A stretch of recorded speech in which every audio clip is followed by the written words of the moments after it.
오늘 부활절입니다. 우리 그래서 부활절 우리가 맞이해서 또 우리가 교회 안에서 특별하게 많은 일들을 하는 것보다는 부활의 주인 되시는 예수님이 증거가 되어지고 또 그리고 그 부활하신 예수님의 생명이 우리 가운데 충만하게 부어지는 예배가 되기를 간절히 소망합니다.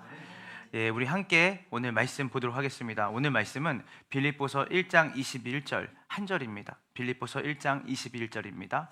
우리 함께 합독하도록 하겠습니다. 준비 시작. 이는 내게 사는 것이 그리스도니 죽는 것도 아멘입니다. 이번에는 우리 읽으면서 동시에 이 내용이 어떤 내용일까 한번 생각하면서 한번 읽어보겠습니다. 준비 시작. 이는 죽는 것도 유익함이라. 아멘. 사는 것이 그리스도고 죽는 것도 유익합니다. 네, 우리 함께 이 말씀을 통해서 하나님이 이 부활절에 우리에게 주신 메시지를 또 함께 나누고 은혜 받기를 간절히 소망합니다. 여러분, 우리가 사람이 태어나는 것과 마찬가지로 사람은 뭐 하게 되죠? 죽게 되죠. 그래서 죽음은 굉장히 자연스러운 현상이에요. 그래서 사람이 죽는 것과 태어나는 것은 아주 자연스러운 현상으로 우리는 알고 있고 또 그것을 우리는 경험하지 않아도 우리는 그 부분을 역사 속에서 우리의 어른들 또 그리고 이전에 있는 위인들이 또 악인까지도 그들이 태어남이 있다면 결국은 그들이 죽음을 맞이한다는 것도 우리가 너무 잘 알고 있을 겁니다. 그 프란시스 베이컨이라고 하는 영국의 철학자는 이렇게 얘기했습니다. 세상은 태어남과 더불어 모든 인생들의 죽음은 모든 현상 중에 가장 자연스러운 현상이라고 이는 얘기를 했어요. 자연스러운 현상이다. 여기에 대해서 이의 아무도 없으시죠? 다 죽는 거 다 아시죠? 그리고 죽음이 우리에게 굉장히 자연스러운 경험이라는 것을 우리는 다 알고 있을 겁니다. 동시에 모든 사람은 죽음에 대한 두려움을 가지고 있대요. 죽음에 대한 두려움. 그래서 카톨릭 대학교 교수의 생명대학원의 구은혜 교수는 이렇게 얘기를 했습니다. 불확실한 우리의 삶의 전개에서 죽음처럼 확실한 것은 없다. 우리 중 그 누구도 죽음을 피할 수 없다. 그렇게 확실한 것이 죽음임에도 불구하고 우리는 죽음이 어떤 것인지 모른다. 죽음을 체험해 본 일이 없기 때문이다. 죽음은 우리가 직접 경험할 수 있는 영역이 아니다. 죽음을 체험하는 순간 우리는 더 이상 존재하지 않기 때문이다. 우리는 많은 사람들의 죽음을 간접적으로 경험하며 살고 있다. 그러나 아무리 가까운 사람의 죽음이며 아무리 가까이서 지켜보고 있다 해도 죽어가는 당사자의 내면에서 어떤 일이 일어나고 있는지 알 길이 없다. 죽음에 대한 이런 무지와 불가피성이 우리에게 공포를 자아내는 것이다. 죽는 순간부터 더 이상 나는 지금처럼 존재하지 않는다. 네. 저는 이 글을 읽으면서 굉장히 동의했습니다. 죽음처럼 확실하지만 우리한테 불가피한 일이지만 이것에 대해서 너무나 불확실한 정보를 가지고 있는 게 없겠다. 죽음만큼. 그런데요, 우리는 오늘 말씀을 통해서 그 프란시스 베이컨이 얘기하는 영국의 대철학자죠. 그가 죽음만큼 자연스러운 현상은 없다, 세상에. 그리고 이 구은혜 교수가 얘기했던 것처럼 죽음은 너무나 두려움의 대상이다. 우린 모두 다 죽는 것을 알고 있지만 죽음에 대한 경험을 직접적으로 해본 적이 없고 또 그리고 죽음 너머에 뭐가 있는지 모르기 때문에 우리는 죽음에 대한 막연한 두려움을 갖고 살아간다는 거. 이 두 가지를 우리는 다 동의할 겁니다. 그러면 우리는 세상이 말하는 그 가치 그리고 우리가 이미 익히 경험하고 들었던 것을 넘어서 과연 하나님은 우리에게 죽음을 뭐라고 얘기하시는지를 우리는 같이 살펴봤으면 좋겠다는 거예요. 자, 첫 번째입니다. 그리스도인에게는 죽음은 자연스럽지 않은 거예요. 아까 앞서서는 죽음이 다 자연스럽다고 했잖아요. 태어남과 동시에 죽음이 자연스럽다. 그러나 성경은 우리에게 죽음은 죄의 결과라고 말해요. 하나님은 원래 우리를 만드실 때 영원하신 하나님과 더불어 영원한 생명을 누리게끔 우리를 만드셨다고 해요. 그런데 뭐가 들어왔죠? 죄가 들어온 거예요. 그래서 그 죄 때문에 우리에게 죽음이 온 것이죠. 그렇기 때문에 원래 의도에서 벗어난 삶이 뭐냐면 죽음을 두려워하는 삶이고 죽음을 자연스럽게 받아들이는 삶이라고 하는 것이에요. 로마서 6장 23절을 우리가 함께 보도록 하겠습니다. 로마서 6장 23절입니다. 준비 시작. 하나님의 은사는 예수 우리 주 안에 있는 영상이라. 자, 여기서 뭐라고 하죠? 죄의 싹은 뭐라고요?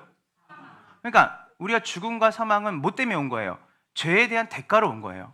그렇기 때문에 우리는 죽음을 자연스럽게 생각하면 안 돼요. 죽음은 무엇 때문에 왔다고요? 죄의 결과로 왔다는 걸 얘기하는 거예요. 자, 또 야고보서 1장 15절 한번 읽어보도록 하겠습니다. 야고보서 1장 15절입니다. 함께 읽겠습니다. 준비 시작. 죄를 낳고 죄가 장성한 즉, 성경은 뭐라면 죄가 커져서 뭘 낳는다고요? 사망을 낳는다고요. 자, 그러면 원래 하나님께서 우리에게 의도하시고 주시고자 하는 삶은 무엇일까요? 디도서 1장 2절입니다. 우리 함께 보도록 하겠습니다. 준비 시작. 소망을 위함이라. 이 영생은 거짓이 없으신 하나님이 영원 전부터 약속하신 것인데. 자, 디도서는 우리에게 뭐라고 말하냐면 우리에게 원래 하나님이 주시고자 했던 게 뭐라고요? 영원한 생명이에요. 자, 이제 여러분의 세계관을 정립을 다시 해야 되는 거예요. 아, 모든 사람이 죽는 건 당연한 거구나. 죽음은 자연스러운 거구나.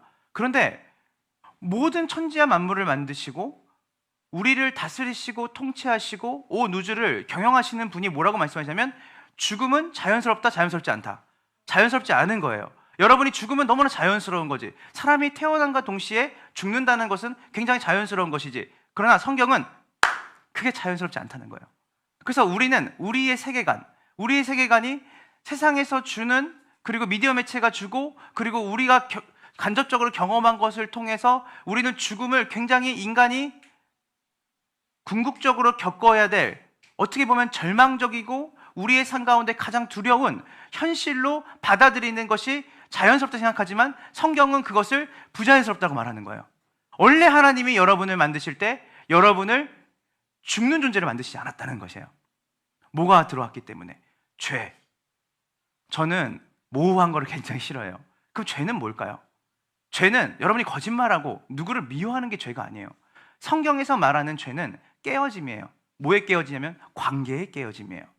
여러분들이 거짓말하고 누군가를 미워하고 살인하고 비방하는 모든 것들은 죄의 열매라고 성경은 얘기를 해요. 열매. 그래서 열매를 죄라고 생각하면 안 돼요. 죄는 하나님과의 관계에 뭐예요? 깨어짐이에요. 그 하나님과의 관계가 깨어지니 그 깨어지는 관계 속에서 남겨진 우리에게 남는 것은 무엇이냐면 적극적인 자기사랑이죠. 왜 누구를 미워하겠어요? 나에게 피해가 오니까 미워하는 거예요. 왜 누구를 죽이고 싶겠어요? 나에게 해가 되니까 죽이고 싶은 거예요. 내가 왜 남에 대해서 수근거리겠어요? 나에 대해서 피해 오고 나에 대해서 안 좋게 얘기하는 사람들에 대해서 나도 내가 입은 피해를 누군가에게 말하고 싶은 거예요. 그래서 모든 죄는 하나님과 우리의 관계가 멀어짐으로 나오는 것으로 정의를 해야 되는 것이고, 사실은 그 열매를 로마서 1장에서는 우리에게 말하고 있는 것이죠. 하나님을 마음에 두기 싫어하는 사람들에게서 나오는 열매들. 그래서 하나님께서 우리에게 주시고자 하는 삶은 죽음의 삶이 아니라 원래 양생의 삶이었다. 그래서 원래 의도를 알아야 여러분들이 지금 자연스럽게 생각하는 것이 얼마나 자연스럽지 않다는 것을 여러분들이 알 수 있는 거예요. 자, 그러면 근본적으로 그리스도인에게는 죽음은 두려움의 대상이거나 불확실한 대상이 되면 안 돼요. 왜냐하면 우리는 이번 일주일 동안 고난주간 동안에 우리가 깊이 묵상하고 생각하고, 또 우리가 어릴 때부터 신앙생활 하시는 분들은 예수님의 십자가에 대해서 너무 많이 얘기를 들으셨을 거예요. 어쩌면 예수님에 대해서 믿고 교회에 다니지 않더라도 그래, 예수님이라는 분이, 예수라는 분이 십자가에 달려 죽었다는 사실은 누구도 다 잘 아실 겁니다. 우리 로마서 6장 13절을 한번 보겠습니다. 로마서 6장 13절입니다. 준비 시작. 또한 너희 지체를 불의의 무기로 죄에게 내주지 말고 오직 너희 자신을 죽은 자 가운데서 살아난 자와 같이 하나님께 드리며 너희 지체를 의의 무기로 하나님께 드리라. 자, 성경은 우리에게 뭐라고 말하냐면 우리 자신을 죽은 자 가운데서 다시 살아난 자 같이 하나님께 드리라고 했어요. 그러니까 여러분들은 이제 뭐 하는 거예요? 죽은 자, 죽음을 기다리는 자, 죽음을 간접적으로 직접적으로 경험하며 나에게 죽음이 오는 것을 자연스럽게 여기는 자가 아니라 이제는 여러분은 산 자와 같이 살라는 거예요. 누구 때문에? 예수 그리스도 때문에. 자, 우리가 로마서 5장 18절부터 19절의 말씀을 한번 보도록 하겠습니다. 로마서 5장 18절부터 19절입니다. 함께 읽도록 하겠습니다. 준비 시작. 그런즉 한 범죄로 많은 사람이 정죄에 이른 것 같이 한 의로운 행위로 말미암아 많은 사람이 의롭다 하심을 받아 생명에 이르러니라. 한 사람이 순종하지 아니함으로 많은 사람이 죄인 된 것 같이 한 사람이 순종하심으로 많은 사람이 의인이 되리라. 자, 여러분 이것을 굉장히 잘 이해를 해야 됩니다. 왜 예수님의 십자가가 나와 관련이 있을까? 여러분, 우리가 죄의 싹은 사망인데 그 죄가 하나님과의 관계의 깨어짐이라고 했어요. 하나님과의 관계의 멀어짐이에요. 여러분 왜 죽냐면 하나님과의 관계가 깨어지기 때문에 죽은 거예요. 자, 이렇게 말할 수 있겠습니다. 여러분들이 제가 지금 이 서재에 보면 거의 화분이 시들시들해서 죽기 일보 직전입니다. 왜냐하면 그 화분에게 생명을 공급해주지 않고 있어요. 이 1조, 우리가 빛을 이렇게 햇빛을 받게 해야 되는데 제가 그걸 깜빡깜빡 잊어요. 그리고 물을 너무 많이 주면 안 되는데 물을 너무 많이 줘요. 왜냐하면 몰아서 주고 있거든요, 제가. 그러니까 이 쌩쌩했던 게 죽어가요. 제가 무슨 말 하고 싶냐면 지금도 보면 시들시들하지만 살아 있거든요. 그러나 죽어가고 있어요. 왜냐하면 이 화분에게 적실한 1조량을 우리가 비추지 않고 있고 제가 그리고 물을 주지 않고 있기 때문에 결국은 살아있는 것 같으나 저 화분은 저렇게 내버려두면 죽게 되겠죠. 마찬가지예요.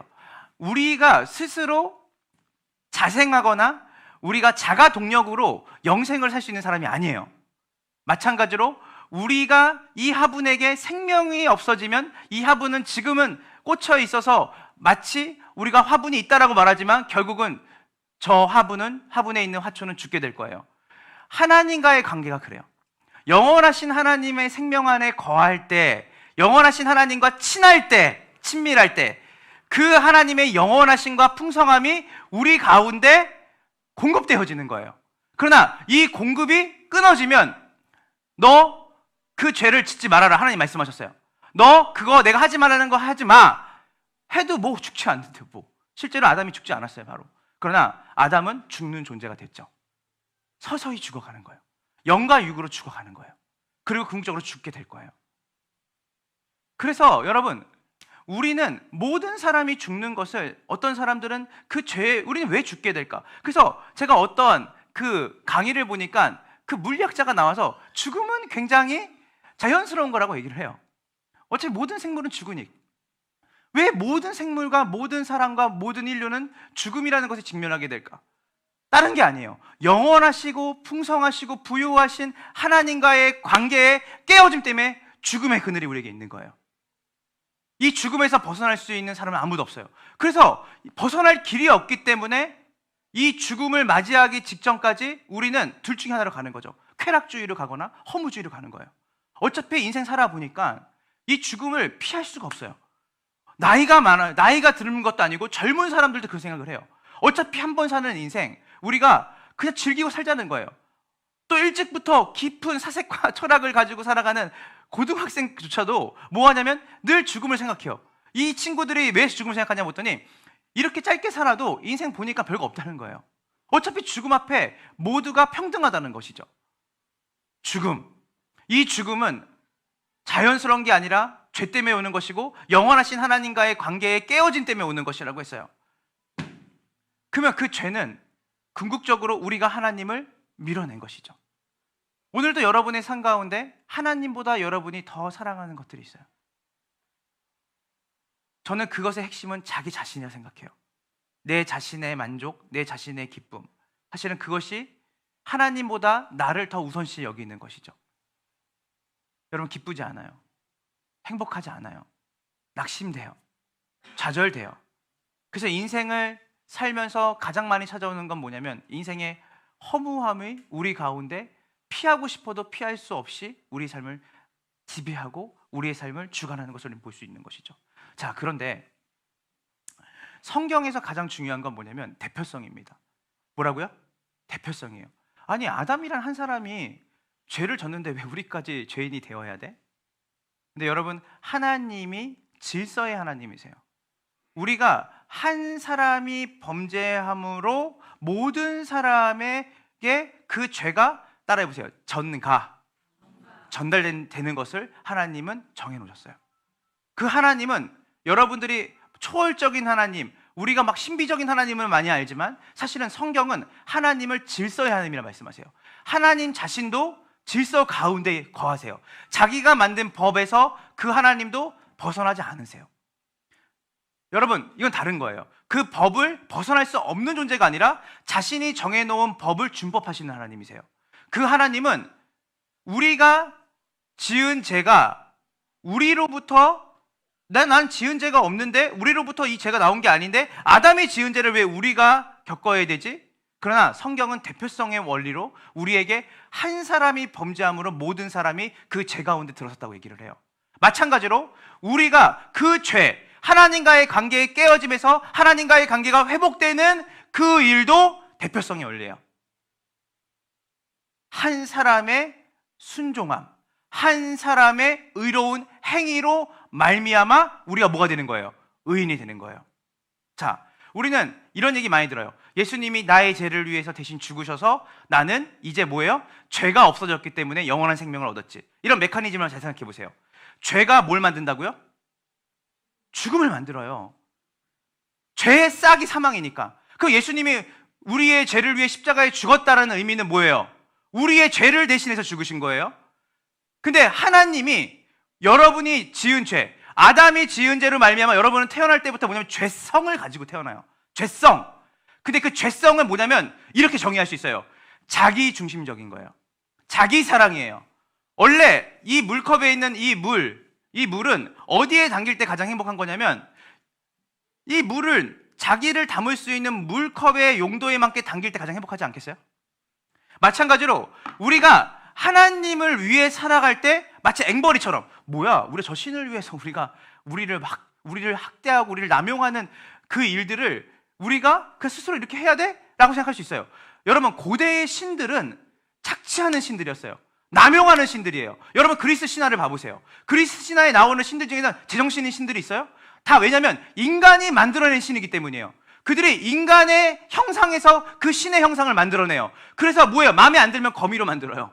마음에 안 들면 죽이기도 하고 마음에 안 들면 저주를 걸어버려요. 그리고 아름답고 이쁜 이성이 보이면 인간의 아내도 빼앗아 버리는 그런 신이에요.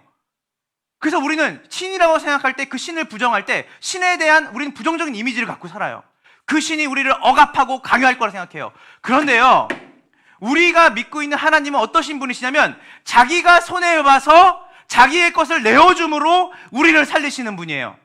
이 하나님이 여러분 잘 믿어지지가 않아요. 왜냐하면 우리는 사람들과의 사회생활에서, 인간관계 속에서 그 사람들과의 관계 속에서 신과 우리의 관계를 정해버리기 때문이에요. 아버지가 폭력적인 사람, 어머니가 나를 학대하고 자기의 야망을 위해 나를 키우신 분들 밑에 자란 사람들은 하나님도 그렇게 대하는 거예요. 그래서 여러분의 경험이 중요하지 않아요. 성경이 말하고 있는 하나님이 어떠신 분인지가 중요해요. 여러분, 모든 사람이 죄를 갖고 태어나요. 이건 여러분이 죄를 져서 죄인이 되는 게 아니라 여러분이 죄성을 가지고 태어나요. 아니라고요? 여러분, 아이들을 잘 보세요. 어린아이들이 깨끗하고 순수한가요? 아니요. 그 아이들은 우리가 어떤 걸 깨끗하고 순수하다고 말하냐면 그 아이들은 죄를 감추지 않기 때문이에요. 감추는 게 서투르기 때문이에요. 그래서 우리는 순수하다고 말해요. 그런데 여러분, 아이들 유심히 보면 아시죠? 저희 선우 컴포라이트 먹을 때 보면 항상 누나 것들을 보면서 먹어요. 누나 것들을. 왜 그럴까요? 순수해서 그럴까요? 자기가 먹고 빨리 누나들 거 먹으려고 그러는 거예요. 그래서 누나들 게 없어지는 게 싫어서 막 물 때가 있어요. 선우가 예전에 항상 자기 물건 있는데 남의 물건에 손을 대요. 왜냐하면 저게 더 재밌어 보이는 거예요. 그런데 어른들은 기가 막히게 우리는 그 죄를 잘 감추죠. 아이들은 그 죄를 감추는 기술이 아직 부족해서 그걸 드러내기 때문이에요. 사람은 어리든 나이가 많든 상관없이 뭘 가지고 태어나냐면 죄성을 가지고 태어나요. 대표성의 원리예요. 아담 이래로 모든 사람은 자기 중심적인 삶을 살아가고 하나님을 거부하는 삶을 살아요. 그런데요, 이 삶 속에서 우리가 겪고 있는 인간들의 군상들, 인간들과의 관계 속에서 우리는 하나님의 형상을 정의를 해버리죠. 하나님도 이런 분일 거야. 하나님도 내가 11조 안 내면 암 걸리게 하실 거야. 저는 이런 이야기들을 하는 목사님들이 제일 싫어요. 헌금 안 내도 암 안 걸려요. 여러분이 주일 예배 안 드리고 놀러 가도 여러분 다리 상하는 일 없습니다. 제가 확신할게요. 장담할게요. 그거는 여러분이 교회를 다니다가 안 다니는 사람에게도 일어나지만 그냥 잘 놀다가 그냥 예수 안 믿는 사람에게도 벌어지는 일이에요. 그걸 가지고 우리의 신앙을 여러분들이 확증해서도 안 되고 그걸로 신앙이라 생각하면 안 돼요. 하나님은 우리가 자발적인 하나님과의 사랑의 관계 안에 들어오게 원하세요. 여러분, 이런 신을 우리는 본 적이 없죠. 이런 신을 경험한 적이 없어요. 왜냐하면 인간이 만든 신이 아니니까. 그분은 스스로 자존하시는 분이에요. 인간의 지혜와 인간이 가진 어떠한 상상 속에 만든 신이 아니에요. 죄로 말미암아 물든 우리의 생각이 나온 신이 아니에요. 그래서 그 신이 잘 이해가 안 돼요. 이 이해가 안 되기 때문에 이 신이 있다라는 것 존재를 내가 믿는 것 자체가 은혜인 거예요. 하나님이 인간의 몸을 입고 이 땅에 오셨어요. 여러분이 넘어지고 여러분이 하나님을 반역하고 여러분이 하나님을 가슴에 못을 박은 그 사건, 그게 선악과 사건이에요. 하나님 먹지 말라는 거 먹었어요. 사실 거기서 뭐 사과나무냐 포도나무냐는 의미가 없어요. 중요한 건 뭐냐면 하나님처럼 되고 싶었어요. 선악과의 핵심은 뭐냐면 하나님처럼 생각하고 하나님처럼 되고 싶었어요. 지금 뭔 말이냐면 창조자를 벗어나서 자기가 왕이 되고 싶었어요. 물컵에 담겨 있을 때 이 물이 가장 행복한 법인데 이 물이 범람해서 넘어가고 싶었어요. 그리고 자기가 스스로 뭐가 되고 싶었냐면 하나님이 되고 싶었어요. 그래서 하나님이 관계를 깬 게 아니라 누가 깬 거예요? 아담이란 뜻은 인간이란 뜻입니다. 인간이 그 관계를 깨버렸어요. 자녀를 키우면 여러분 아시잖아요. 부모의 울타리에 있을 때 가장 행복할 때가 있잖아요. 근데 그걸 넘어서면 탈선이 되는 거예요. 그거는 부모가 시킨 게 아니에요. 우리가 그렇게 결정했어요. 그래서 하나님과 점점 멀어져 가요. 그래서 성경은 창세기에서 1장부터 11장까지의 모든 족보는 뭐로 끝나냐면 죽었더라 끝나요. 왜요? 아까 말했잖아요. 저 화분에 있는 화초가 생명을 공급받지 못하면 겉은 살아있는 것 같은데 결국은 죽게 되는 것과 똑같아요. 하나님과 관계가 깨어진 모든 인간들은 다 죽어요. 그 죽음의 징조가 뭔지 아세요? 끊임없이 사람들과 관계 속에서 사람들을 죽이고 빼앗고 양육강식으로 가고 자기의 인생을 자기가 책임져야 되니까 끊임없는 스트레스와 끊임없는 내 삶의 낙심과 좌절 속에 허무 속에 살아가는 거예요. 이게 뭔지 알아요? 이게 우리가 하나님과 멀어졌다라고 하는 증거예요. 우리의 인생의 주인이 내가 돼버린 거예요. 이제는 이거를 바로 잡으러 오신 분이 누구세요? 예수 그리스도예요. 하나님이 하지 말라는 거 우린 다 했어요. 하나님이 너 그렇게 살면 안 된다. 뭔 상관?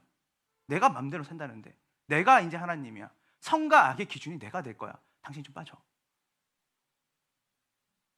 하나님이 내버려 두세요.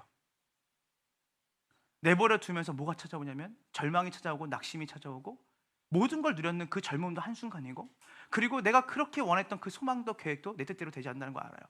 그리고 이렇게 죽음만 기다리는 삶이 돼요. 그런데 여러분 여기에 기적 같은 일이 벌어지는 거예요. 우리로서는 스스로 이 하나님과의 관계를 다시 회복할 수 있는 방법이 없어요. 어떻게 피조물이 창조주에게 가서 우리 관계 회복합시다 말할 수 있겠어요? 그리고 이미 우리가 하나님을 반역하는 자리에 있고 우리의 생각과 마음은 하나님을 밀어내는 자리에 있는 우리가 어떻게 하나님과의 관계에 우리의 손을 내밀 수 있겠어요? 그리고 하나님은 질서의 하나님이라고 했어요. 아담이 대표해서 죄를 지은 그 사건 때문에 우리 모든 사람이 태어날 때부터 죄성을 가지고 태어나고 우리는 스스로 지금도 죄를 짓고 살아가요. 이 속에는 뭐가 필요하냐면 기적이 필요한 거예요. 그게 뭐냐면 우리 하나님과의 관계 속에서 죄가 들어온 우리의 삶에는 여러분 죄인이 죄인을 구원할 수 있겠어요? 죄인은 죄인을 구원할 수 없어요. 여러분 감옥에 있는 그 수감자가 옆에 있는 수감자에게 내가 오늘 너를 구원할게. 그럼 뭐라 할까요? 너나 구원해라. 너도 감옥에 있는데. 그래서 이 지구 안에 이 땅에 살아가는 모든 사람은 아담이 타락한 이후에 인간이 타락한 이후에 모든 사람은 죄인으로 살아요. 하나님이 내 인생의 최선의 가치가 아니야. 최고의 가치가 아니야. 다 내가 내 힘을 믿고 내가 원하는 것을 가지고 살아가는 인생이 된 거예요. 자, 그래서 수감자가 수감자를 꺼낼 수 없어요. 그럼 뭐 해야 돼요? 감옥 바깥에서 누가 우리를 꺼내줘야 돼요. 맞나요? 그래서 감옥 바깥에서 누가 꺼내줘야 되는데 그 사람 어떤 사람이에요? 죄가 없는 사람이어야 돼요. 죄가 없는 사람이어야 돼요.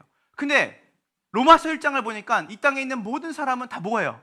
의인은 하나도 없대요. 왜 없죠? 성경이 말하는 의인은 착한 일을 해서 의인이 아니라 하나님과의 바른 관계에 있는 사람은 이 땅에 한 명도 있다 없다? 없어요. 그래서 누가 오셔야 되냐면 이 땅에서 죄를 모르는 분이 오셔야 되는 거예요. 그러나 모든 인간은 죄로 오염되어 있는 거예요. 그래서 죄 없으신 분이 이 땅에 오셨어야 되는데 그분이 누구냐면 유일하신 분이 하나님밖에 없었어요. 여러분 기가 막힌 일 아니에요? 이거 누가 이런 소설을 써요? 죄가 없으신 그분이 여러분을 구원하려고 인간의 몸을 입고 이 땅에 오신 사건이 뭐냐면, 따라해보세요. 성육신, 거룩하신 하나님이 육신을 입고 이 땅에 오신 사건이 벌어진 거예요. 이게 요한복음의 내용이에요. 성경 전체의 내용이에요.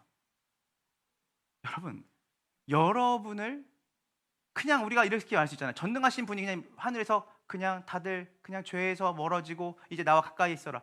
하나님은 그렇게 하지 않으세요. 우리 하나님은 고지식한 분이에요. 우리 하나님은 자기의 질서에서 벗어나지 않아요. 그래서 여러분이 하나님의 말씀을 따라 사는 것에 융통성은 없는 거예요, 사실은. 왜냐하면 하나님도 언약대로 오셨고 하나님도 이 법대로 오신 거예요. 그래서 첫 번째 아담이 지은 죄로 말미암아 모든 사람이 죄성을 가지고 태어나는 거예요. 그건 여러분 보면 잘 아시죠? 여러분 혼자 있을 때 여러분이 어떠한 삶을 살고 여러분이 무엇을 생각하는지를 보면 알 거예요.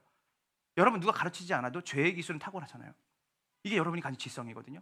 그런데 그 하나님이 우리를 하나님과의 관계를 회복하는 일로 그분이 직접 오셨어요. 감옥 바깥에서 오신 거예요. 오셔가지고 뭘 하냐면 우리를 내보내야 돼요. 내보내려는데 그러면 여러분의 죄를 없다 하고 내보낼 수 없어요. 그래서 그분이 여러분이 가지고 있는 죄의 형량과 여러분이 죄값을 지불해야 될 모든 죄를 그분이 뭐 하셨어요? 지불하신 거예요. 그리고 여러분을 내보내시고 그분이 죽으신 거예요. 그분이 그 죄에 대한 대가를 치르신 거예요. 여러분, 그래서 뭐가 없어진 거예요? 여러분의 죄에 대한 그 값은, 여러분의 죄값, 여러분이 하나님 앞에 끊임없이 하나님보다 여러분을 사랑하고 여러분들이 잘못된 걸 알지만 윤리적으로 도덕적으로 넘어서 여러분의 존재적으로 여러분들이 구원을 받을 만한, 여러분이 하나님 나라에 들어갈 만한 자격과 조건이 여러분 스스로 봤을 때도 없죠. 여러분들이 100가지를 선한 일을 한다고 해도, 아니 99가지의 선한 일과 착한 일을 한다고 해도 죽을 때 한 가지의 악한 일을 하면 여러분들이 그 악한 일이 여러분의 발목을 잡고 나 같은 사람이 이 죽음 너머의 아름다운 나라에 들어갈 수 있을까? 여러분은 흠이 많은 사람이에요. 저도 흠이 많아요. 여기서 완벽한 사람이 없어요. 그래서 성경은 여러분에게 완벽한 사람이 되라고 하지 않아요. 예수께 오라고 말하죠. 왠지 알아요? 그분이 여러분의 죄를 위해, 그분이 여러분이 지어야 될 모든 죄책을 담당하시고 죽으셨기 때문이에요. 대표로 죽으신 거예요. 모든 인류의 대표를 위해 대표로 죽으신 거예요. 그래서 그분이 십자가로 올라가실 때 하나님이신 그분 자체도 고통스러우셨어요. 왜 고통스러우셨을까요? 여러분은 잘 인식을 못하겠지만 예수님에게 가장 큰 고통은 영원하신 하나님과 분리되는, 여러분이 이미 분리돼서 살고 있는 거예요. 여러분 인생이 재밌으십니까? 여러분 행복하세요? 여러분 아실 거예요. 저는 여기 계신 어르신분은 더 아실 거라 생각해요. 우리가 아무리 치장하고 아무리 기쁜 거 취미생활해도 결국 궁극적으로 나는 혼자라는 걸 느껴요. 허무해요. 공허해요. 내 인생을 봤을 때 우리 고등부 애들이 끄떡거리니까 더 제 마음이 여기서 앞에서 주원이 이러기를 해서 너를 겨냥하고 한 말은 아니지만, 그러니까 어쨌든 저는 묻는 거예요. 여러분 인생을 깊이 생각해보고 실존을 생각해보라는 거예요.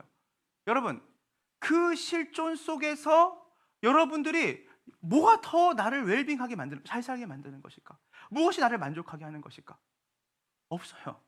성경은 없다고 해요. 왜냐하면 죄의 문제가 있기 때문이에요. 하나님만이, 하나님과의 바른 관계 안에서만이 여러분이 만족하는 존재로 만들어졌어요. 그래서 어거스틴이라고 하는, 여러분 기독교 역사상 가장 위대한 신학자는 이렇게 얘기했어요. 하나님이 사람을 만드실 때 하나님으로만 만족하게 만드셨어요. 여러분 이 컵은 이 물을 담기 위해 만들어졌어요. 근데 이 컵을 가지고 내가 망치로 쓰면 돼요? 그럼 이 컵은 불행한 거예요. 여러분 그렇게 쓰고 있는 거예요. 여러분의 인생을 하나님이 원래 의도하시고 만드실 때 하나님만으로만 만족하게 만드셨는데, 여러분들이 이 여러분의 그 존재를 하나님이 아니라 다른 것으로 만족하면 되는 거예요. 이성으로, 물질로, 명예로, 권력으로. 그러니까 뭐예요? 그 끝은 파멸인 거예요. 그 끝은 만족이 없어요. 그 끝은 사람이 아니에요. 그 끝은 우리 안에 가져오는 그 사람과 물질과 명예와 권력이 아니에요. 그것들이 가져오는 건 뭐냐면, 여러분 아시잖아요. 수많은 학살자들, 수많은 권력자들, 수많은 독재자들, 아방궁을 짓고 자기의 나라의 그 모든 것들의 자원을 자기를 위해 쓰는 그 중국의 황제들의 비참한 말로를 아시잖아요. 모든 것이 헛되다. 이게 죄의 결과예요. 죄의 징조예요. 사망의 기운이에요. 근데 예수님이 오셔서 여러분의 죄의 문제를 해결하셨어요. 근데 그 예수님조차도 이게 너무나 고통스러운 거예요. 그래서 뭐냐면 십자가를 지기 전날 밤에 기도하시죠. 피가, 땀이 핏방울이 되도록 기도해요. 그러니까 얼마나 심한 스트레스예요. 뭐라냐면 할 수만 있거든 이 잔을 내게 옮기길 바랍니다. 여러분, 그 예수님도 인류의 모든 죄를 지고 죽는 것에 대해서 힘들어하셨어요. 저는 이게 너무 위로가 돼요. 우리 하나님도 죄에 대해서 가볍게 생각하지 않으셨다는 거예요. 그 죄를 깨트린 건 하나님이 아니에요. 관계를 깨트린 건 하나님이 아니에요. 여러분이잖아요. 근데 여러분이 지은 죄를 그분이 처리하시는 거예요. 그래서 그분이 십자가에 달려 죽으시면서 뭐라고 말씀하셨죠? 다 이루었다. 저는 그걸 딱 영화 옛날에 패션 오브 크라이스트 볼 때 예수님이 딱 하면서 그 아람어를 쓰시거든요. 아람어로. 그 아람어는 못 따라하겠어요, 제가. 예, 뭐 브르슈 막 이렇게 하시는데, 예, 다 이루었다 하는데, 그냥 뭉클하더라고요. 인류 역사상 가장 위대한 말이죠. 다 이루었다. 그래서 로마서 5장 18절 19절 한번 볼게요. 준비 18장 19절 다시 한번 읽어볼게요. 로마서 5장 18절 19절 이 내용을 생각하시고 로마서 5장 18절 19절 한번 읽어보세요. 준비 시작. 한 의로운 행위로 말미암아 많은 사람이 의롭다 하심을 받아 생명에 이르렀느니라. 한 사람이 순종하지 아니함으로 많은 사람이 죄인 된 것 같이 한 사람이 순종함으로 많은 사람이 의인이 되리라. 아멘. 이것이 기독교의 핵심이에요. 여러분이 가지고 있는 어떤 행위로 구원받는 게 아니에요. 여러분, 예수님이 이 땅에 처음 베들레헴의 마국간으로 하나님이 인간의 몸을 입고 오셨을 때 굉장히 비참하고 초라한 환경 속에 오셨어요. 제가 이 부분에 대해서는 나중에 더 여러분에게 설교를 통해 얘기할 거예요. 그러니까 예수님이 오실 때는 뭘 오셨냐면 따라해 보세요. 구원자. 어디서 구원했을까요? 여러분을 죄에서 구원하러 오신 거예요. 맞나요? 아까 말했잖아요. 아담이 타락한 그 자리, 아담이 하나님과의 관계가 깨어지게 불순종한 그 자리에 예수님이 오신 거예요. 인간의 몸을 입고. 그리고 그분이 오실 때는 뭐 한 거예요? 우리를 죄에서 구원하러 오셨어요. 그래서 항상 죄와 사망에서 우리를 구원하신 예수님이라 말한 게 뭐예요?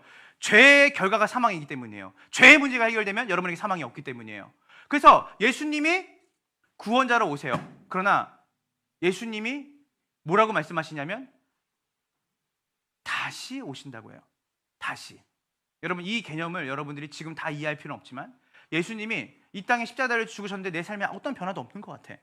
그러나 여러분, 예수님이 이루신 그 사건으로 그 십자가의 사건과 그분의 부활의 사건의 근거가 마치 여러분이 우리가 집에 세숫대 아래에 물을 받아놓고 우리가 물방울을 똑똑 떨어뜨리면 어떡하죠? 그 물방울이 진원지가 돼서 확장이 되죠. 확장이 돼요. 우리는 지금 뭐냐면 우리는 잘 몰라요. 예수님이 십자가에 죽었다는 것과 내가 그 십자가의 죽음에 나도 그분의 죽으심에 관련되어 있다는 걸 내가 잘 못 느끼고 살아요, 사실은. 그리고 그분이 부활한 게 나 뭔 상관이지? 여러분, 그런데요, 궁극적으로 예수님이 십자가에서 이루신 그 사건과 부활의 사건으로 말미암아 여러분, 온 우주가 새롭게 되어지는 날이 올 거예요. 올 거예요. 근데 그것이 도적같이 온다고 했어요. 성경은 그날이 도적같이 온다고 했어요. 근데 그날은 어떤 날이에요? 어떤 날이에요? 심판의 날이에요. 여러분, 제가 말하고 싶은 건 뭐냐면 여러분, 심판을 강조하려고 한 게 아니에요. 여러분, 예수님이 이 땅에 오셨을 때는 작고 연약한 아기로 오셔가지고 가장 비참하게 죽으셨어요. 바로 우리의 삶을 대변하는 것이죠. 우리가 있던 자리에서 그분이 죄 없고 흠 없으신 분이 우리가 살아야 될 모든 삶을 사시면서 죄 없이 사시면서 마지막에 우리의 죄를 다 지고 죽으신 거예요. 그래서 33년을 사신 거예요. 여러분의 삶을 대변하신 거예요. 여러분이 있던 그 자리에, 여러분이 아기로 태어났던 그 자리에 그분이 아기로 똑같이 태어나셨어요. 여러분이 소년 시절을 겪었던 것처럼 그분도 이 땅에서 철저하게 순종적으로 젊은 시절을 보내셨어요. 그리고 그분은 하나님의 말씀대로 뜻대로 우리를 살리기 위해 십자가를 죽으셨어요. 자, 그래서 우리를 구원하셨죠. 근데 그분이 다시 오실 때는 뭐예요? 심판자로 오세요.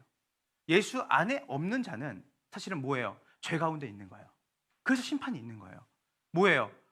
정령 죽으리라. 그리고 예수 안에 있는 사람은 뭐가 되는 거예요? 그 예수가 대신 우리의 죄를 대신 속했기 때문에 예수 안에 있는 자에게는 영원한 심판이 없어요. 그 말은 뭐냐면 영원한 죽음이 없는 거예요. 자, 여러분 그날이 되면 여러분들은 이 심판대 앞에 서게 될 거예요. 제가 설정, 연출, 연기, 오장석. 제가 여기 앉아요. 예수님이 정말 근엄하게 정말 영광 중에 천사들의 호의를 받으면서 예수님이 보좌에 앉아 계시고 요한계시록 나와요. 그분은 생명책과 행위의 책을 두시고 여러분을 올 거예요. 이름을 부를 거예요. 이게 여러분이 맞닥뜨려야 될 현실이고 실존이에요. 저는 확신할 수 있어요. 그 자리에 쓸 거예요. 그러면 오장석 나와라 그러면 제가 나오겠죠. 여러분 저기 뒤에 이제 우리가 스크린이 달려 있는데 거기 제 모습이 보여요. 그러면 제가 딱 서요. 그럼 하나님 말씀하실 거예요. 행위의 책을 펴실 거예요. 네가 어릴 때부터 지금까지 윤리적으로 도덕적으로 네 생각과 네 마음이 악했구나. 그리고 너가 구원을 받을 수 있는 길을 택하지 않았구나. 제가 이럴 거예요. 아니요, 저는 깨끗하게 살았는데요. 왜냐하면 심판받고 싶은 사람이 어디 있겠어요. 그래서 제가 이럴 거예요. 아니에요 하는데 C.S. 루이스라고 하는 기독교 옥스퍼드 대학의 교수의 기독교 변증학자는 이렇게 얘기했어요. 그날이 되면 엄청난 스크린에 우리의 그 크기의 스크린에 우리의 모든 죄가 낱낱하게 보여질 거다. 그러니까 우리가 뭐냐면 우리의 입을 열어서 우리가 변명할 기회가 없어요. 내가 이렇게 살았기 때문에 나의 죄의 대가는 이거구나. 그래서 나는 영원한 지옥으로 가는 거구나. 그거를 우리 본인이 인정할 수밖에 없는 그 모습들이 일거수일투족이 다 주마등화처럼 나타나는 거예요. 그럼 뭐예요? 정의롭고 의로우신 하나님은 심판을 내리셔야 되는 거예요. 그런데 여러분 우리는 자유할 수 있어요. 왜 그런지 아세요? 오장석 나와라? 그러면 그 스크린에 하나님이 준엄하신 그 심판 앞에 내가 벌벌 떨 거예요. 왜냐면 영원이니까. 영원히 가는 거니까. 영원한 지옥에 떨어지는 거니까. 근데 제가 벌벌 떠는데 제가 변명할 길이 없는 거예요. 제가 정말 그렇게 살았거든요. 여러분 여기서 깨끗하게 사는 사람 한 명도 없잖아요. 그런데 제가 하나님이 나를 앞에 세우고 너가 행위적으로 이렇게 악한 일을 했구나. 네가 정말 불법을 행했구나. 그래서 천사를 시켜서 이 아이를 오장석을 저 지옥에 떨어뜨려라고 하는데 갑자기 제 앞에 한 분이 쓰는 거예요. 아버지, 오장석의 몸에 제 피가 묻어 있습니다. 그리고 저한테 한마디 하실 거예요. 어깨 펴, 고개 똑바로 들어. 너의 모든 죄에 대해서, 너의 행위에 대해서 내가 대신 죽었다. 여러분 뭐라는지 알아요? 이는 의로운 자다. 여러분 행위가 아니에요. 예수께서 이루신 그 일의 근거에서 구원을 받는 거예요. 이게 기독교예요. 우리의 어떤 의로움과 우리의 어떤 행위가 아니라 하나님이신 그분이 이 땅에 육체를 입고 오셔서 우리의 죄와 우리의 불법의 행위를 다 지고 죽으셨어요. 그 공로를 힘입어서 우리가 구원을 받는 거예요. 그래서 십자가는 그냥 우리가 귀걸이요 목걸이요 그런 어떤 상징적인 의미가 아니에요. 십자가보다 더 중요한 건 뭐냐면 우리의 죄를 대속하신 하나님의 아들, 하나님이신 그분이, 예수 그리스도이신 그분이 우리의 죄를 대신해서 죽으셨다라는 것을 믿는 게 왜 중요하냐면 우리는 우리의 삶과 행위로는 절대적으로 하나님의 나라에 들어갈 수 있는 의로운 사람이 될 수가 없어요. 그래서 그 예수님이 우리를 위해서 죽으셨어요. 왜냐하면 죄의 싹은 뭐니까? 여러분을 대신해서 그래서 죽으신 거예요. 그래서 예수님이 죽으실 때 십자가의 좌우편에 강도들이 있었잖아요. 여러분 그게 누군지 아세요? 바로 우리를 대표하는 거예요. 한 강도가 말하잖아요. 네가 정말 하나님의 아들이거든. 이 말이죠. 왜 십자가에 달렸어? 이 가장 처참하고 가장 흉측한 사형의 형틀이었어요. 그 당시에 로마 제국 안에서 식사를 하다가 십자가만 얘기 꺼내면 밥상을 뒤엎었대요. 그런 어떤 더러운 말을 어디 인간이 겪을 수 있는 가장 극한의 고통을 주면서 죽어가게 하는 거예요. 단번에 죽지 않아요. 오랫동안 천천히 죽게 만들죠, 십자가. 그런데 예수님이 우리가 지은 죄의 크기와 넓이가 얼마나 크고 넓었다는 것을 얘기하시는 거예요. 그 저주를 그분이 십자가에서 다 지신 거예요. 그리고 다 이루셨다고 했어요. 이제 말씀을 마무리하면서 가려고 해요. 성경은 그러면 우리가 생각할 때 성경은 그래 맞아, 우리가 죄에 대해서 죽을 수밖에 없는 우리지만 그 죄의 문제를 누가 해결하러 오셨다? 예수님이 해결하러 오셨어요. 그래서 나는 이제 여러분 어떤 존재가 됐어요? 여러분이 믿든 믿지 않든, 여러분이 의도하든 의도하지 않든, 가장 중요한 건 뭐냐면 여러분이 예수님 안에 있으면 여러분은 죄의 문제가 여러분의 행위와 여러분의 존재에 해결된 게 아니라 그분이 해결하신 그분의 공로에 근거해서 여러분들이 뭐가 되는 거예요? 죄가 없는 자가 된 거예요. 이해되십니까? 그래서 여러분, 예수를 믿는다는 것은 단순히 예수님 믿어요가 아니에요. 나의 죄를 위해서 십자가에 달려 죽으신 예수님을 믿습니다. 이게 믿음이에요. 이게 믿어지는 게 웃긴 거죠. 이게 믿어지는 거예요. 죽음이 두렵지 않아지는 거예요. 왜냐하면 예수님이 죽으시고 며칠 만에 부활하셨어요? 3일 만에 부활하셨어요. 뭐예요? 여러분, 죽었으면 그냥 인간, 죄의 대가로 죽은 거예요. 그러나 그분이 뭐 하셨죠?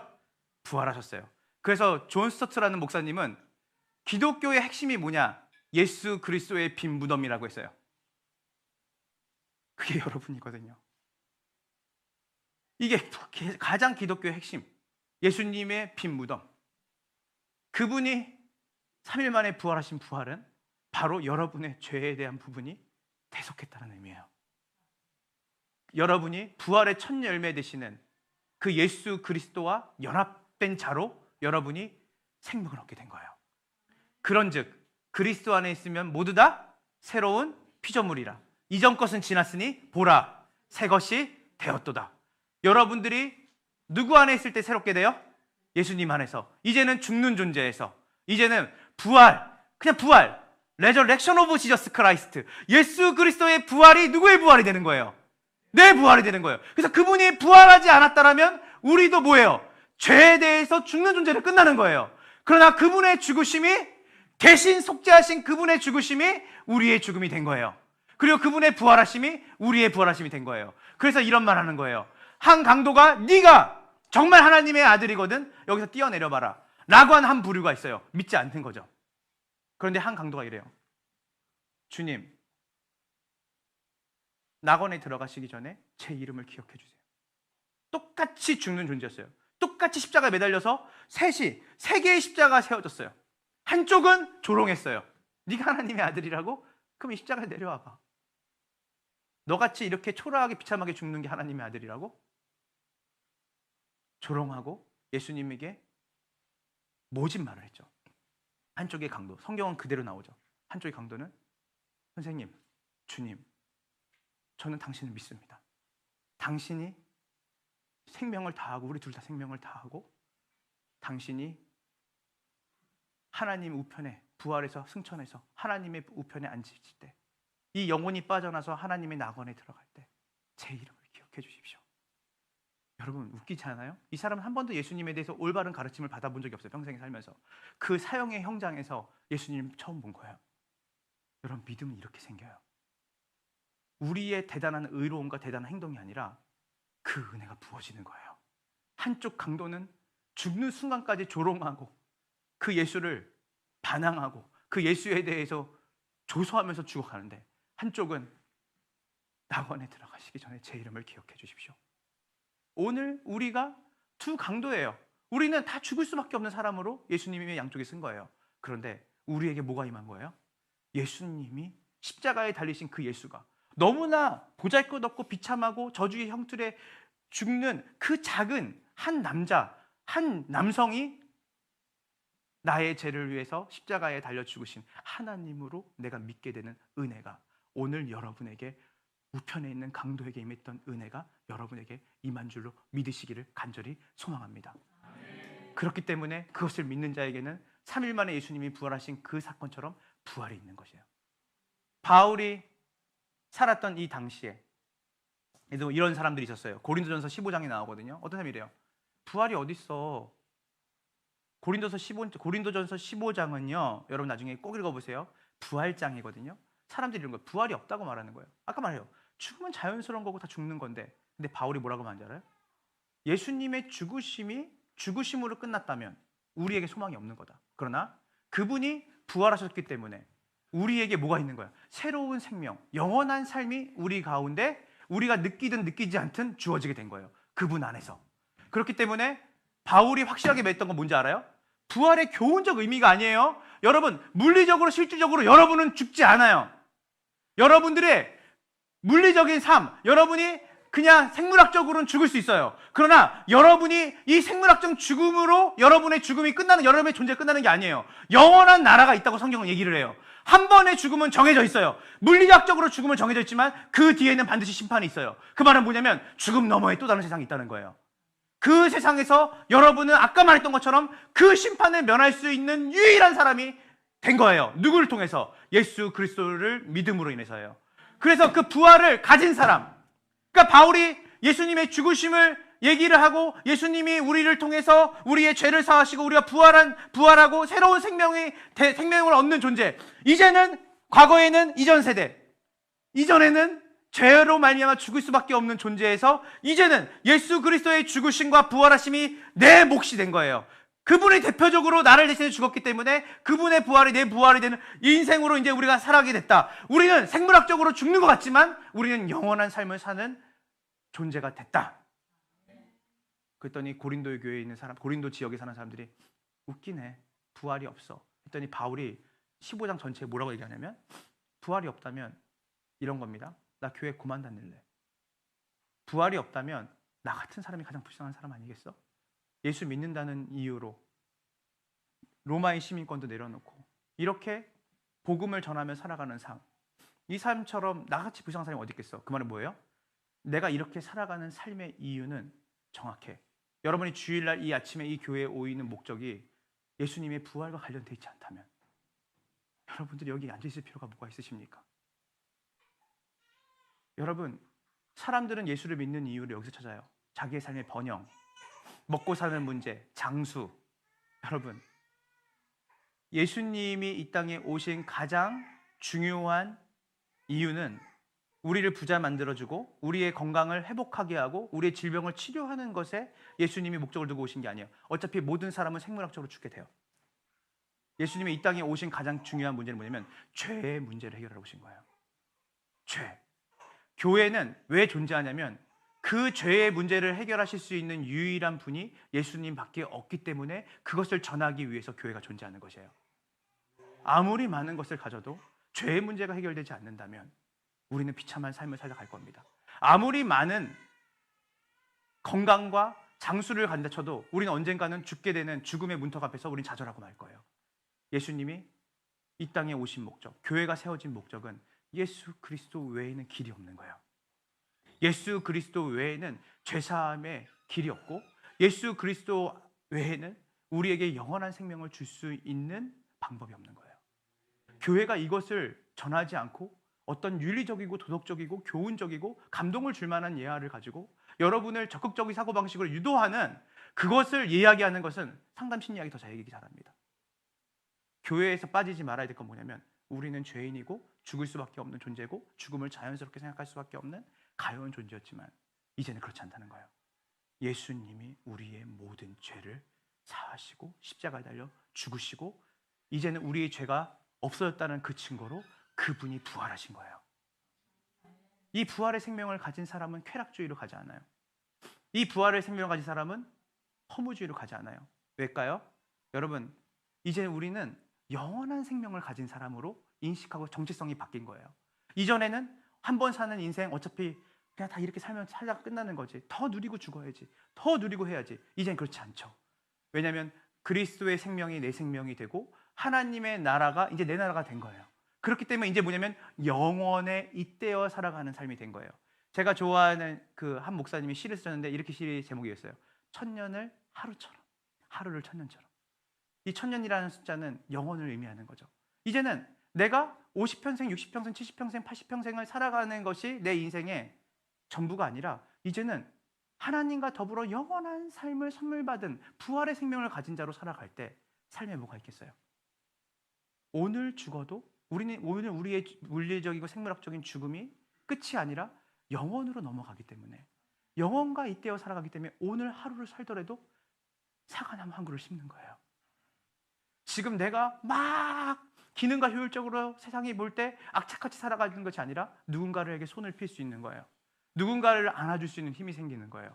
왜냐하면 부활의 생명은 바로 예수의 생명이고, 그 부활은 우리에게 이 땅에서 살아가는 시대의 가치를 뛰어넘어 하나님 나라의 가치로 살아갈 수 있게끔 만드는 힘이 되기 때문이에요. 이 말씀을 한 구절 읽고 우리 마치도록 하겠습니다. 우리 갈라디아서 5장입니다. 갈라디아서 5장입니다. 우리 성령의 열매에 대해서 우리가 함께 읽고 마치겠습니다. 갈라디아서 5장 22절 23절입니다.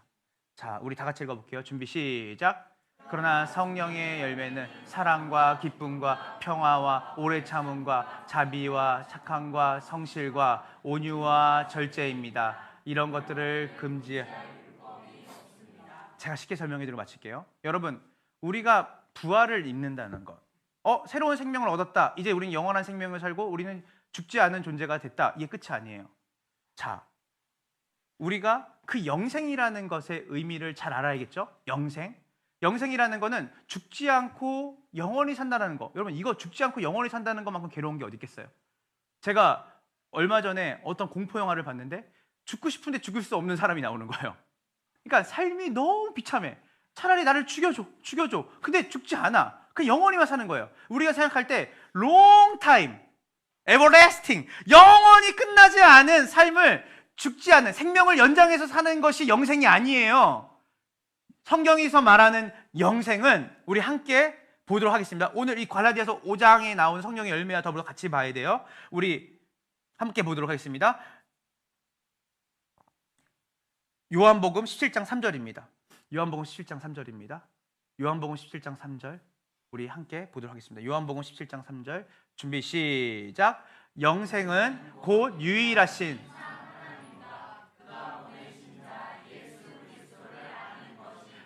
제가 아까 말씀하신 기억하죠? 화분과 화초의 관계 얘기했잖아요. 영생은 그냥 우리의 생명이 그냥 길게 살면 그게 행복하겠어요? 그냥 장수한다고 행복한 게 아니에요. 제때제때 죽는 게 좋은 거라는 어른의 말씀들도 있죠. 여기서 영생은 무엇이냐면요, 하나님 나라와 관련돼 있어요. 여기 우리 어른들이 말씀하신 늘 천국과 관련돼 있어요. 그것은 어떤 곳이냐면요, 이 성령의 열매, 사랑과 희락과 화평과 오래 참음과 자비와 양선과 충성과 절제. 여러분, 이 열매들은요, 우리가 여태까지 도덕적으로 윤리적으로도 이런 가치를 굉장히 중요시 여기는 가치예요. 그런데 이게 바로 뭐냐면 하나님의 성품이거든요. 하나님의 성품이에요. 성령의 열매, 아까 갈라디아서 5장 펴보세요. 5장 갈라디아서 우리가 같이 읽었던 성령의 열매, 이 직전 거 읽어주세요. 갈라디아서 5장. 예. 자, 성령의 열매는 뭐라고요? 사랑과 기쁨과 평화와 오래 참음과 자비와 착함과 성실과 온유와. 여기서 성령의 열매라는 게 성령은 하나님을 말하는 거거든요. 하나님에게 붙어 있을 때 나오는 열매를 얘기하는 거예요. 우리가 그 말은 뭐냐면 그분이 나무가 되고 그 나무에서 뭐가 맺히는 거예요? 열매가 맺히는 거잖아요. 그래서 하나님과 친밀한 관계 안에서 거할 때, 그리고 그 하나님과의 관계가 회복되는 것이 죄가 회복되는 거예요. 죄가 없어진다는 거예요. 그렇죠? 죄는 관계의 깨어짐이었으니까. 그러면 우리가 영생을 생각할 때는 그냥 죽지 않고 오래오래 사는 게 영생이라는 의미라기보다는, 일단 첫 번째로는 그 영원하신 하나님은 죽지 않으신 분이니까 그분과의 더불어 함께 삶으로 인해서 우리는 영원한 삶, 죽지 않는 삶을 갖게 되죠. 동시에 뭐가 되냐면 진짜 영원한 생명, 영생의 핵심은 뭐냐면 하나님과 더불어 그분과 친밀한 관계 속에서 이 열매를 맺는 삶으로 간다는 거예요. 기쁨이 있어요. 사랑이 넘쳐요.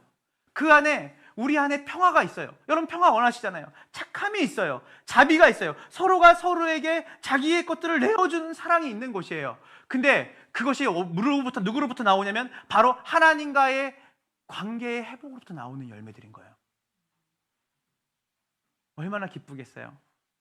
그 나라에 가면 천상천하 유아독존이 존재하지 않아요. 누군가가 아프면 그 사람의 아픔을 기가 막히게 케어해주는 일들이 벌어지고, 누군가가 힘들면 기가 막히게 그 힘든 것을 케어해주는. 인간적으로 생각할 때 천국은 그런 것이 아닐 거라 생각하지만 사실은 천국은 힘들고 어려운 건 없죠. 그러나 중요한 건 뭐냐면 천국은 서로가 서로를 진심으로 사랑하고 그 사람이 잘 되기를 원하는 나라예요. 왜냐하면 하나님이 우리가 회복되고 우리가 행복하게 하기 위해서 우리를 위해 십자가를 죽으셨습니다. 그 나라, 그 영광스러운 나라를 우리는 성경을 통해서 예수를 믿고 예수님의 죽음에 참여하고 부활을 참여한다는 것이 어떤 의미인지를 우리는 알아요. 그래서 부활은 단순히 영원한 사는 것이 아니라 하나님의 성품을 하나님과의 친밀한 관계 속에서 친한 친구랑 같이 있으면 그 친구를 닮아가는 것처럼 그 하나님의 성품이 내 성품이 되고 내 성품이 하나님의 성품이 되어져서 그 성품으로 가진 사람들이 모여서 그 구성원이 되어지는 나라. 그게 우리가 기다리는 나라예요. 유토피아, 세상이 말하는 유토피아가 아니에요. 그곳에는 사람들이 함께 사는 곳이에요. 그러나 그 사람들은 어떤 사람들이에요? 하나님의 열매를 가지고 살아가는 사람들이 있는 부활의 생명을 가진 살아가는 사람들. 이것을 가지고 이 땅에 우리가 아직 죽지 않았어요. 생물학적 죽음이 오지 않았어요. 그러면 이 죽으심과 부활하심을 아는 사람들이 어떤 삶으로 살면 될까요? 여러분의 적용적인 문제예요. 첫 번째, 여러분 죽음을 두려워하지 않아요. 이제는 죽음이 자연스럽지 않아요. 이제는 여러분에게는 영생이 자연스러운 사람이 된 거예요. 여러분에게는 사랑과 희락과 화평과 오래 참음과 자비와 양선을 보여주는 것이 자연스러운 사람이 된 거예요. 예전에는 이기적이고 예전에는 나밖에 몰랐던 여러분들이 이제는 주변 사람들에게 눈을 돌리고 그들에게 어떻게 하면 그들을 화평케 할까? 어떻게 하면 그들에게 내가 사랑을 나눠줄까? 어떻게 하면 그 사람들에게 선한 행동을 할까? 제가 우리 한 분이랑 잠깐 얘기를 했는데 우리 교회 성도인데 제가 말씀을 들으면서 초신자시죠? 말씀을 들으시면서 어떤 생각이 들었어요 했더니 이분이 하시는 말씀이 부모님에게 효도해야겠다는 생각이 들었다는 거예요.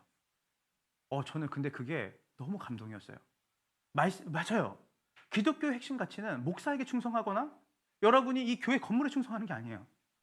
하나님의 말씀을 내가 잘 이해는 못하지만 그 말씀을 들으면서 내 부모님에게 더 잘해야겠다는 생각이 들었다는 거예요. 그런 거예요. 왜냐하면 하나님이 우리에게 원하시는 게 뭐냐면 하나님을 사랑하면 뭐가 나오는 거예요? 이웃 사랑이 나오는 거예요. 부활의 생명을 가졌다는 건 다른 게 아니에요. 바로 하나님의 성품으로 이 땅에 살아가는 존재로 살아가게 되는 거예요. 이전 것은 지났어요.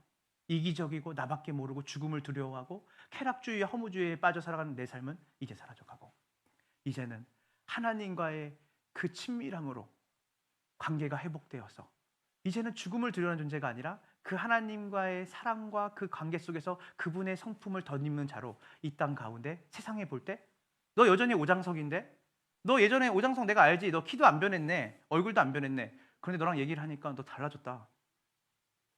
제 마음이 이렇게 얘기하죠.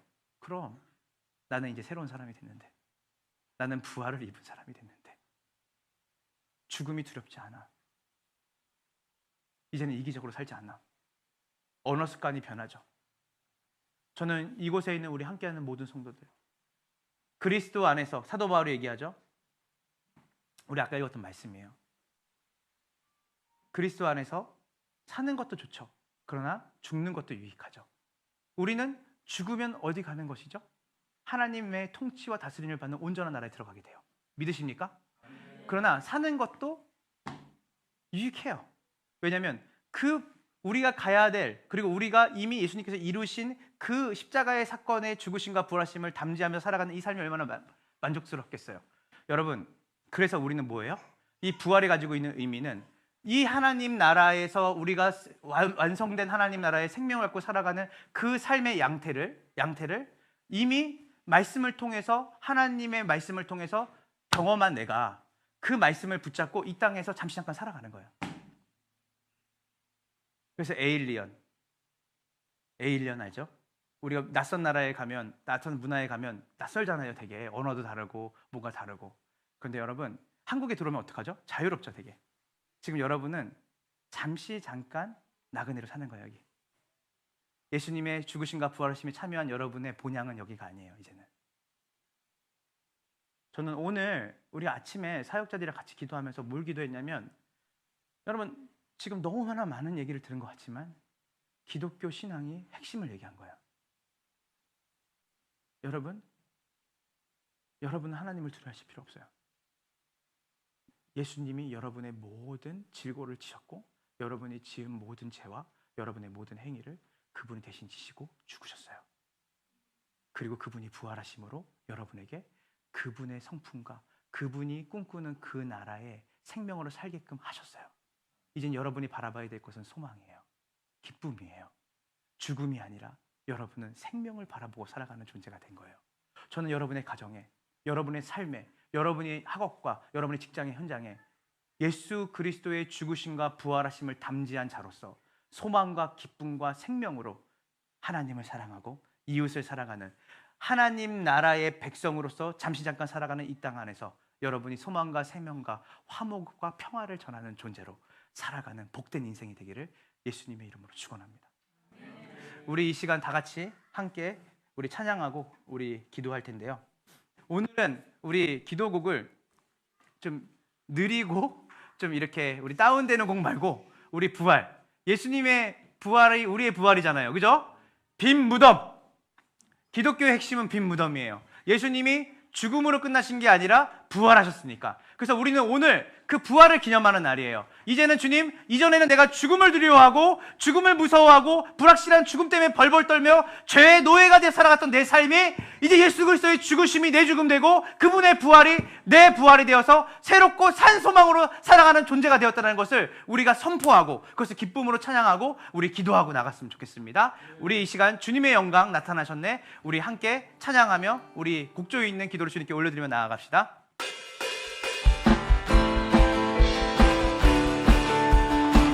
힘차게 박수 칩시다.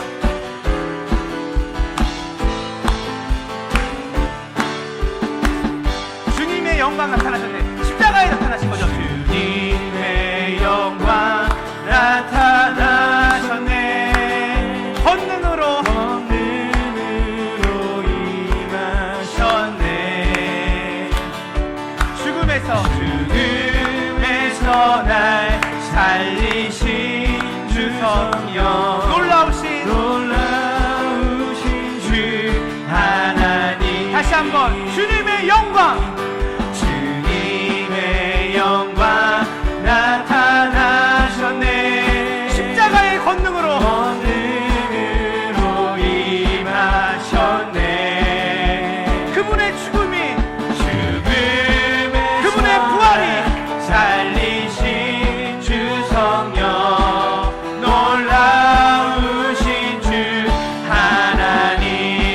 어떤 존재가 됐죠? 우리가 할렐루야 주의 나라가 원차는 눈을 뜨며 할렐루야 임하소. 저는 자는 걷게 되리. 나는 선포하리 만왕의 왕 예수 주의 나라 임하시네. 잠깐만.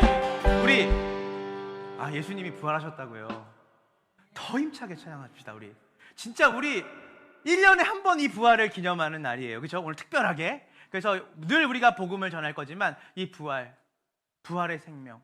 우리 오늘 상미자매가 왔는데 우리 태 속에 우리가 아이가 있잖아요. 뱃속에 우리 생명이 있는데 그 생명도 이 부활의 생명에 엄마의 신앙에 따라 예수 그리스도를 믿는 믿음으로 부활의 생명을 얻는 아이로 태어나는 거예요. 오늘 여기 있는 모든 사람들이 예수님의 죽으심과 부활하심을 참여한, 이제는 내가 이전의 오장석으로 살지 않아. 이제는 새로운 생명으로 살고 죽음을 넘어서 영원한 생명을 살아가는 자로 예수님께서 이루신 그 일 때문에 내가 갖게 되었어. 우리 기쁘잖아요. 그래서 오늘 여러분 우리의 행동이죠. 우리의 행위와 우리의 입술의 퍼포먼스죠. 우리의 모든 행동으로 우리에게 주신 그 기쁨을 주님께 올려드리기를 간절히 소망해요. 그래서 우리 진짜 있는 힘을 다해서 한번 찬양합시다. 찬양 모르시는 분들이 있을 거지만 그분들은 몰라도 박수를 크게 쳐주세요. 그걸 감사함으로. 주님, 내가 모르지만 오늘 말씀을 들으면서 주님, 제 안에 알 수 없는 기쁨이 올라오고 알 수 없는 감격이 있고 내가 이 예수님을 믿으면 내가 죽지 않고 살 수 있구나. 그리고 나에게 부활이 있구나. 이 감격과 기쁨이 내 안에 있다면 우리 힘있게 하나님 앞에 이 찬양 부르고 우리 함께 기도하며 나갔으면 좋겠습니다. 우리 다시 한번 찬양하며 나갑시다.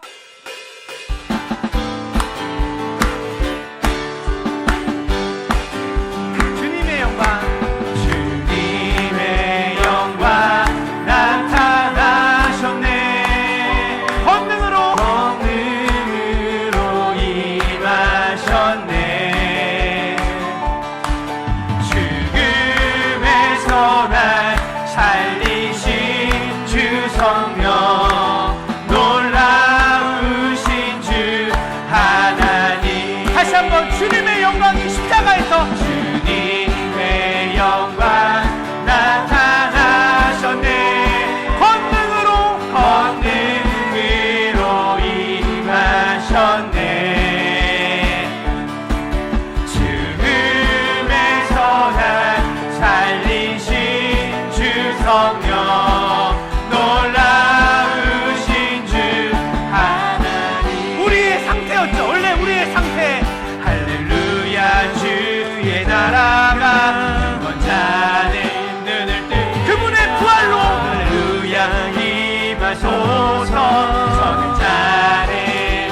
걷게 되리. 나는 선포하리.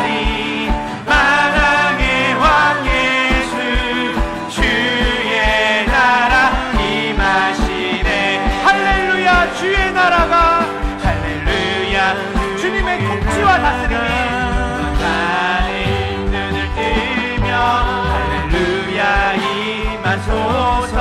저는 나는 걷게 되리. 나는 선포하리. 만왕의 왕 예수 주의 나라 임하시네. 살아계신 주, 살아계신 주, 나의 참된 소망, 나의 참된 소망. 걱정 근심 전혀 없네.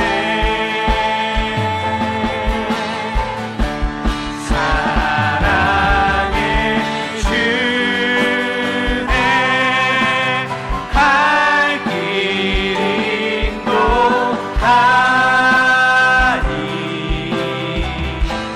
내 모든 삶의 기쁨 늘 충만하네.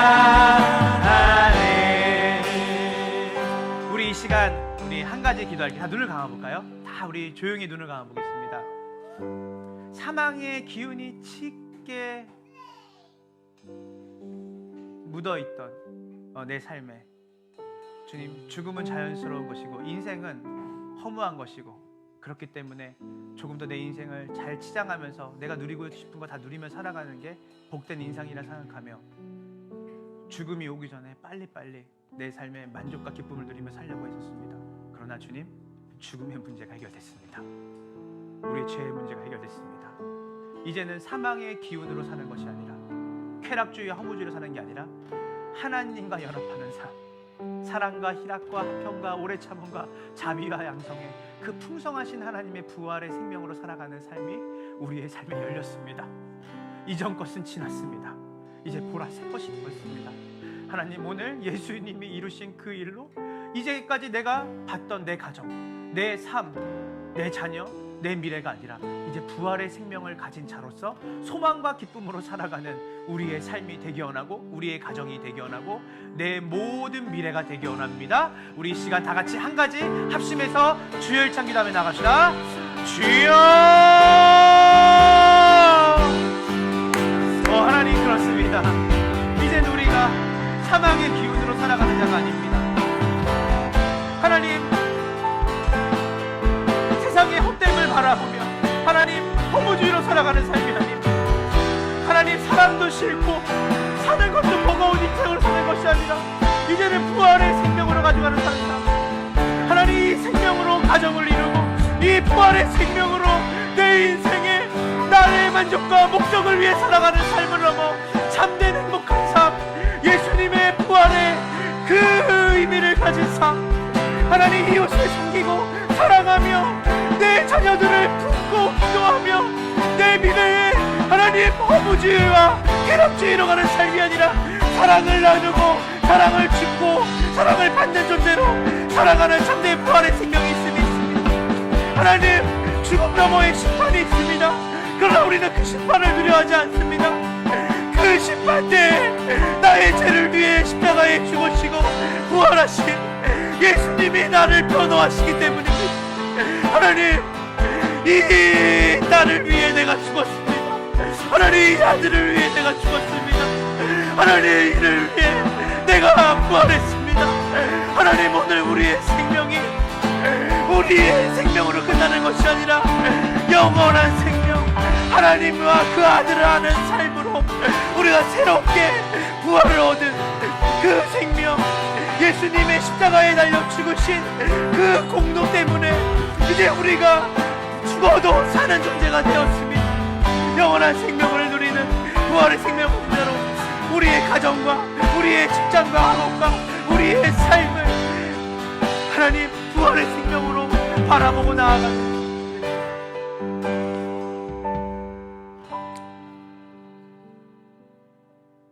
내가 부활이고 생명이라 말씀하셨습니다. 하나님, 오늘 이 부활절에 예수 그리스도께서 우리의 죄를 위해, 우리의 죄를 대표해서 하나님이신 그분이 십자가에 달려 죽으셨습니다. 그리고 그분이 다 이루었다 하셨습니다. 우리가 보탤 게 없습니다. 그분이 다 이루셨습니다. 주님이 그것을 믿으라고 하셨습니다. 주님, 우리의 믿음 없음을 용서하여 주십시오. 주님이 다 이루셨습니다. 그것을 믿는 자는 이제 죽음을 자연스럽게 여기고 죽음을 두려워하는 자가 아니라 죽음 넘어 영원한 생명의 나라를 사모하며 그것을 바라보는 자로 잠시 잠깐 이 땅에 이 허무하고 없어질 땅 가운데 살아갑니다. 그러나 이 허무함과 쾌락이 난무하는 이 세상의 가치를 따라가는 것이 아니라 부활의 생명 되시는 하나님의 성품을 따라 이 땅에 우리가 선물 받은 하나님의 나라를 보여주는 존재로 사랑과 희락과 화평과 오래 참음과 자비와 양성과 충성과 절제로 우리의 주변에 그 하나님의 부활의 생명을 나타내고 보여주는 복된 인생으로 살아가게 되었음을 믿습니다. 하나님, 아직도 우리의 가정 곳곳에, 우리의 삶 곳곳에 사망의 기운과 죽음의 기운이 가득합니다.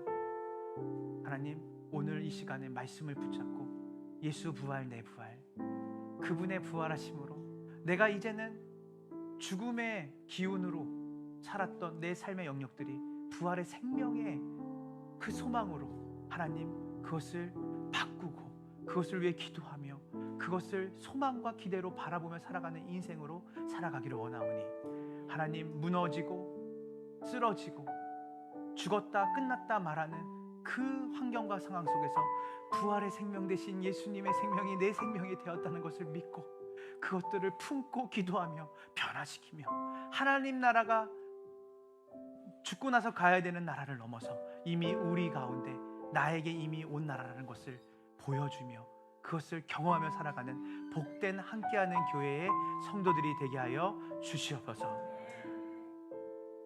지금은 우리 구주 예수 그리스도의 은혜와 아버지 하나님의 크신 사랑과 성령 하나님의 교통하심이 그리스도의 죽음과 그 부활을 내 것으로 여기고 그분과 연합하여 살아가며 장차 올 완성된 하나님 나라를 소망하고 이미 예수님이 주신 생명을 잡고 잠시 잠깐 살아가는 이 땅 가운데 그 완성된 하나님 나라를 이 땅 가운데 샘플로 보여주며 죽음의 기운과 사망의 기운이 가득한 이 세상 곳곳에 또 우리의 삶의 영역에 참된 부활의 생명과 소망과 사랑을 보여주는 자로 살기로 결단한 우리 함께하는 교회의 모든 성도들의 삶 가운데 지금으로부터 영원까지 함께 있을지어다.